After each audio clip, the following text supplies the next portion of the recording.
Okay, so now they want us to use the quadratic formula to solve this, right? So x equals negative b plus or minus the square root of b squared minus 4ac all over 2a, right? And a is 1, right? Because I'm looking here, right? The coefficient of x squared is 1. The coefficient of x is negative 13, and c is 42. So let's substitute.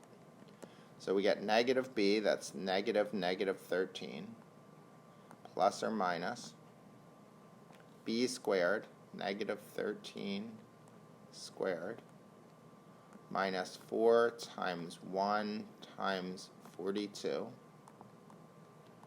all over 2 times 1. Okay, so x equals 13 plus or minus, right?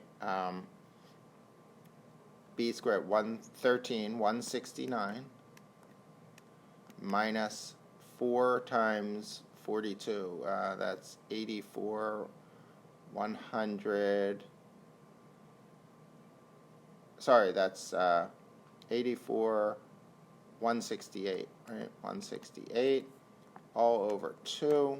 So we have x equals 13 plus or minus the square root of 1 over 2. So this breaks into two equations right now. It gets x equals 13 plus 1 over 2, and x equals 13 minus 1 over 2. So x equals 14 over 2, which is 7, and x equals 12 over 2, which is 6. So we have our solution set of 6 or 7. Then it says, how does it compare to part A of problem 917? Well, it compares. It gives us the exact same solution, right? We solved it using two different methods, so clearly we should get the same solution. And we do. We get 6 and 7.